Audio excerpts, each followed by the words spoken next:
वंदे पुरुषोत्तमम। श्री श्री ठाकुर जी के जीवन की एक घटना।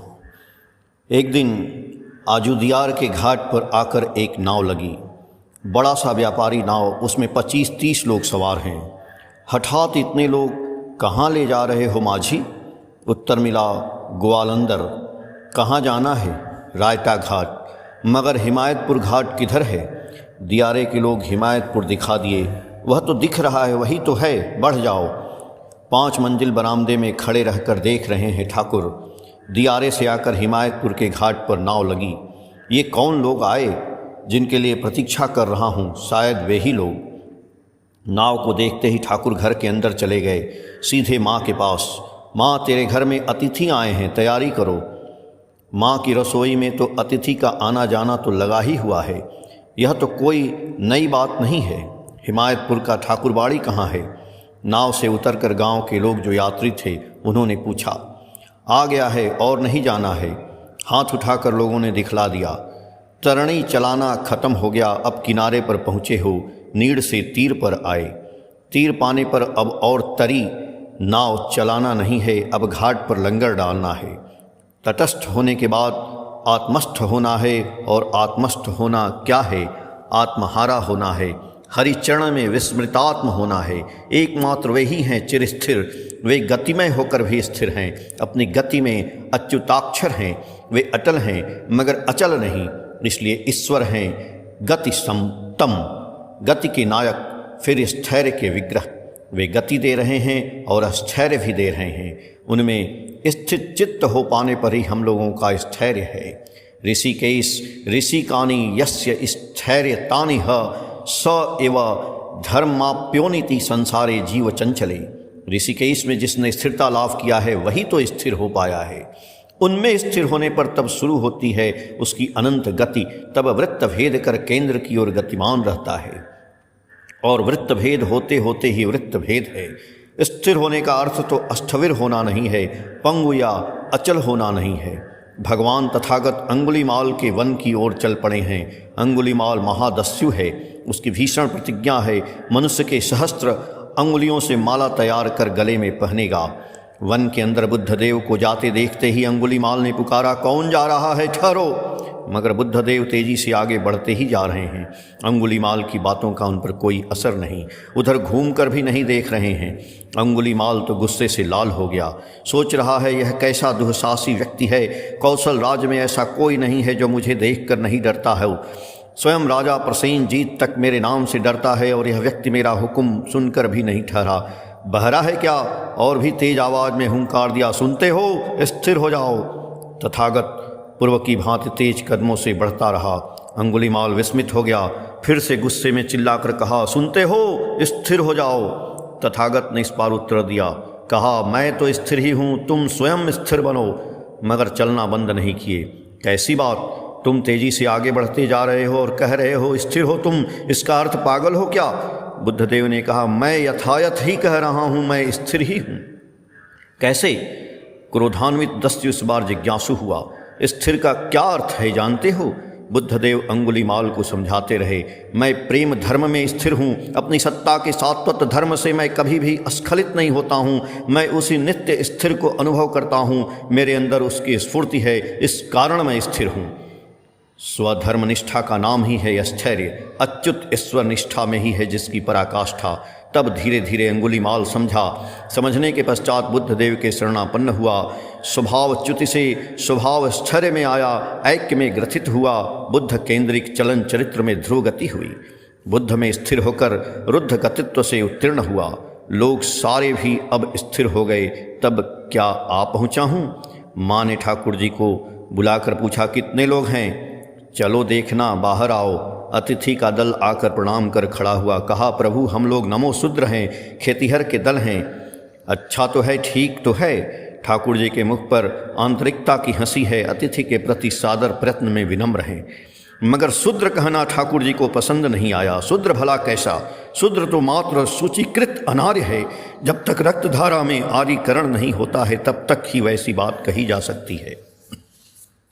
आर्य हो जाने पर ही तप आर्य स्तर के धाप पर चढ़ गए। ब्राह्मण, क्षत्रिय और वैश्य ये हैं आर्य स्तर। शूद्र है प्रवेश पथ, श्रेय सानिध्य में रहकर शुचि हो जाने की भूमि। शूद्रत्व है आर्यचर्या अनुशीलन की छात्र दशा।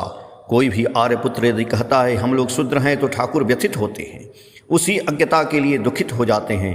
तभी उसकी उत्पत्ति का स्मरण करा देते हैं, उसे स्वधर्म निष्ठा में व्रती बना देते हैं, उसके वर्ण वैशिष्ट में उज्जीवित कर देते हैं। कहते हैं तुम लोग शूद्र नहीं हो, शूद्र के नमस्य है, इस कारण ही वह नाम है, नहीं तो नमः शूद्र फिर कैसी बात हुई।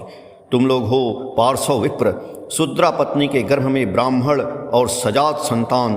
तुम लोगों में वीर का धात है, तुम लोग आर्य भूमि के रक्षक हो, तुम लोग क्षत्रियों के दक्षिण हस्त हो।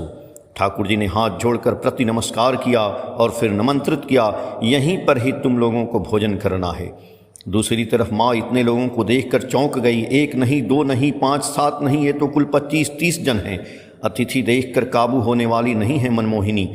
अनेक लोगों के लिए रसोई करना, अनेक लोगों का परिवेशन करना, यह सब तो नित्य दिन की बात हो गई है। मगर आज माँ कुछ चिंतित ही हो गई हैं। कारण दूसरा कुछ नहीं, घर में चावल की कमी है। इतने लोग, यह तूने क्या किया? थोड़ा धमकाने के अंदाज में देखे लड़के की ओर। अबोध शिशु मानो माँ से डांट खाई, मगर माँ से भला भय कैसा। माँ के मुख की ओर देखकर ठाकुर हंसने लगे। ऐसा भाव है मानो तुम माँ हो, तुम अन्नपूर्णा हो, अन्न के भंडारी होकर फिर भला अन्न के लिए भावना कैसी। सचमुच ही 10 भुजा की तरह माँ खटती, 10 जनों का काम माँ अकेला ही करती। ठाकुर देखते हैं और मन ही मन तृप्त होते हैं। वाह, यही तो माँ जैसी माँ है। अपने कर्म की भूमि पर माँ को ले आए हैं, अनेक कामों का दायित्व देकर अद्भुत कर्म पटीसी माँ को बना दिए हैं। माँ अब गांव की माँ है, संघ की माँ है, अनेक संतान को एक साथ ही पालन पोषण की है। इसी प्रकार से ठाकुर मनुष्य को वर्धित कर देते हैं, व्यक्तित्व को व्यापक कर देते हैं, अपनी माँ के समय जैसे और दूसरों के समय भी वैसे ही। मगर यह तो बड़ा असमय है। अभी हठात इतने लोगों के लिए भात पकेगी कैसे? तुम लोग देखते ही इस तरह से निमंत्रित कर देते हो। उस समय दोपहर बीत चुका था, खाने पीने का समय व्यतीत हो गया था। शिशु स्वभाव ठाकुर माँ की बात सुनकर दृढ़ हो गए। कहा, जो भी हो तुम आज लोगों को देखकर इतने क्यों डर रही हो माँ? कुछ ज़्यादा लोग हैं तो क्या? स्थिर दृढ़ कंठ से ठाकुर कहते गए, देखती नहीं हो अभी भी चावल की टीन है, आकाश के नीचे नहीं खड़े हैं। जब तक गृह है तब तक हम लोग गृही हैं। अतिथि सेवा गृही का नित्य कर्म है। ऐसा कि जब मुक्त आकाश को गृह का छत समझोगे, तृणा अस्तरण विश्राम की सैया बनेगी, उसी प्रवज्ञा के दिन भी सेवा धर्म की जरूरत नहीं खत्म होगी। सेवा का सोपान मानकर ही तुम्हारी ऊर्ध्व यात्रा। अतः अतिथि से डरो नहीं, अतिथि ही तुम्हारी ईश्वर परायणता का परीक्षा पत्र है। तुम्हारे अंतर में जितनी विभा है, बाहर में उतनी सेवा है। अंगराज कर्णसेन ने क्या किया था? अपने हाथों से पुत्र छेदन कर मांस से अतिथि सेवन किया था। अतिथेय की चरम परीक्षा में उत्तीर्ण होकर भगवान को खुश किए थे। इसी कारण तो कहा जाता है अतिथि सेवा यानी नारायण सेवा, नर के अंदर के नारायण को तृप्त करना। और यह तो है भगवान के घर में भक्तिमान का आतिथ्य। ठाकुर का नाम सुनते ही भक्त हुआ है, ठाकुर दर्शन में आया है, इसीलिए दर्शन पाया, अब प्रसाद लो। दुर्गानाथ संयाल औसत घर में बैठे थे।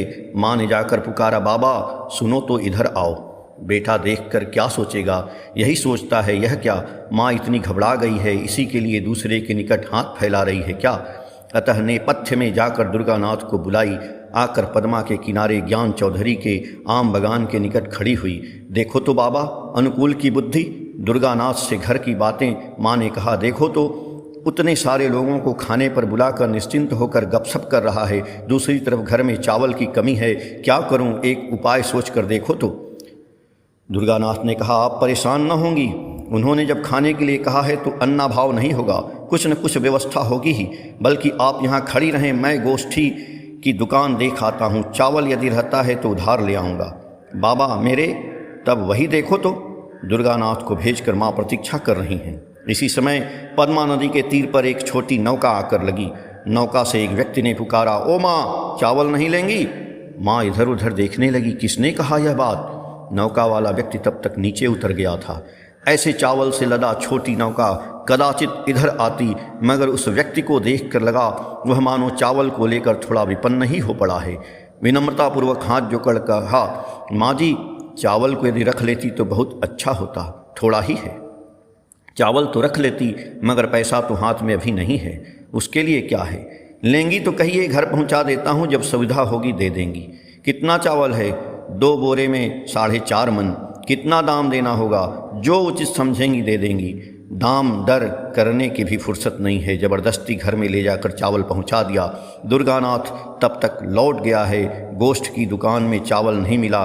कहा जिनका भोग है वे ही जुगाड़ कर देते हैं। अनुवादक श्री शिवानंद प्रसाद, 7 अप्रैल 2015, पेज संख्या 20, 21, 22 और 23 से।